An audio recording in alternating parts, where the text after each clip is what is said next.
የአላህ ሰላምና እዝነት የነቢያቶች መደምደሚያ በሆኑት የአላህ መልእክተኛ ነቢዩ ሙሐመድ ላይ ይስፈን።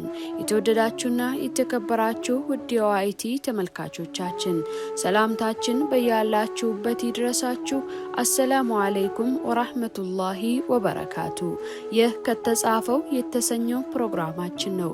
በዚህ ዝግጅት የተጻፉ ወርቃማ የኢስላም ታሪኮችን የምንዳስስበት በመሆኑ እኔ ራህመት ፕሮግራሙን አዘጋጅቼ ወደ እናንተ ያደረስኩ አብሬያችሁ ቆያለሁ። እስከ ዝግጅታችን ፍጻሜ አብራችሁን ቆዩ።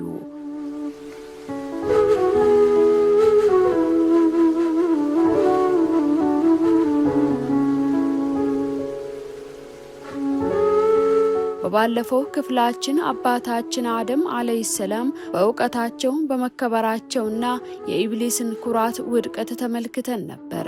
ዛሬ ደግሞ በክፍል 14 የሰው ልጅ ታሪክ እጅግ ማራኪ ወደ ሆነ ምዕራፍ እንሸጋገራለን። በሐዋ መፈጠር አደም በጀነት ውስጥ በሰላምና በደስታ መኖር ጀመሩ። ነገር ግን በዚያ ሰፊና ውብ ጀነት ውስጥ ብቻቸውን ስለነበሩ የብቸኝነት ስሜት ይሰማቸው ነበር። አላህ ሱብሓነሁ ወተዓላ አደምን ከእንቅልፋቸው ሲቀሰቅሳቸው ካጠገባቸው አንዲት ቆንጆ ሴት አገኙ። እሷም እናታችን ሐዋ ነበረች። አላህ ሐዋን የፈጠራት ከአደም የግራ ጎን አጥንት እንደሆነ የእስልምና አስተምህሮቶች ይናገራሉ። ይህም በመካከላቸው ያለውን ጥልቅ ትስስርና መተሳሰብን ያሳያል። አደምም በሐዋ መፈጠር ልባቸው በደስታ ተሞላ፣ ብቸኝነታቸው ተወገደ። የጀነት ኑሮና መለኮታዊ ትዕዛዝ አላህ ለአደምና ለሐዋ በጀነት ውስጥ የተመቻቸ ኑሮን ሰጣቸው። የፈለጉትን እንዲበሉና እንዲጠጡም ፈቀደላቸው። ሆኖም ግን የሰው ልጅ የመምረጥ ነፃነትና ታዛዥነቱን የሚፈታተንበት አንድ ድንበር ተቀመጠ። አላህ እንዲህ አላቸው፣ አደም ሆይ አንተ ከነምስትህ በጀነት ተቀመጥ፣ ከእርሷም በፈለጋችሁት ስፍራ በሰፊው ተመገቡ። ነገር ግን ይህችን ዛፍ አትቅረቡ፣ ከበዳዮች ትሆናላችሁና ሲል አስጠነቀቃቸው። ይህ ትዕዛዝ አላህ ለሰው ልጅ የሰጠው የመጀመሪያው መመሪያ ነበር። ጀነት ውስጥ ስፍር ቁጥር የሌላቸው ዛፎችና ፍራፍሬዎች እያሉ አንዲት ዛፍ ብቻ መከልከላቸው ለፈተና ነበር። ከጀነት ተባሮ የነበረውና ለአደም ጥልቅ ጥላቻ ያደረው ኢብሊስ አደምንና ሐዋን ከክብራቸው ለማዋረድ ተንኮል ጀመረ። ኢብሊስ በቀጥታ አላህን እምቢ በሉ አላላቸውም። ይልቁንም በጀነት ውስጥ ስም ሰጥቶ እንዲህ እያለ በጆሮአቸው ያንሾካሾክ ጀመር። አላህ ይቺን ዛፍ እንዳትበሉ የከለከላችሁ መላእክት እንዳትሆኑ ወይም የዘላለም ሕይወት እንዳታገኙ ብሎ ነው በማለት ዋሻቸው። አልፎም እኔ ለናንተ አዛኝ መካሪ ነኝ ብሎም አማለላቸው። ሰው በባህሪው ዘለቄታንና ከፍታን ይፈልጋል። አደምና ሐዋ በኢብሊስ የማታለያ ንግግሮች ተሸወዱ። ካልተፈቀደላቸው ዛፍ ቀመሱ።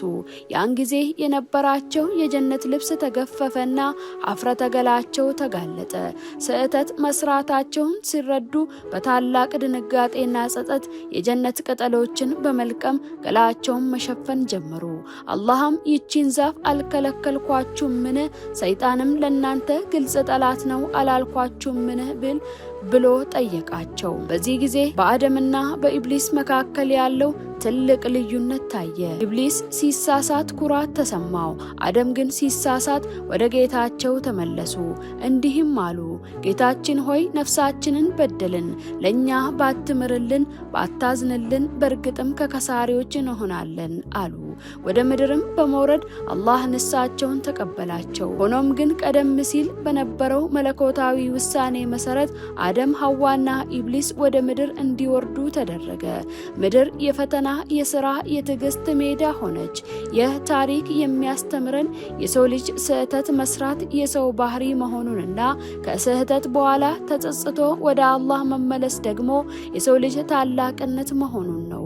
በሚቀጥለው ክፍላችን አባታችን አደም በምድር ላይ የጀመሩትን አዲስ ህይወት፣ የልጃቸውን ታሪክና የመጀመሪያውን የሰው ልጅ ደም ማፋሰስ የቃቤልንና ሀቤልን ታሪክ እንመለከታለን። የተወደዳችሁና የተከበራችሁ ውድ ተመልካቾቻችን ለዛሬው ያዘጋጀንላችሁ ከተጻፈው ክፍል 14 የተከታተላችሁትን ይመስል ነበር። በክፍል 15 እስክንገናኝ የአላህ ሰላም ከእናንተ ጋር ይሁን። ወሰላሙ አለይኩም ወራህመቱላሂ ወበረካቱ።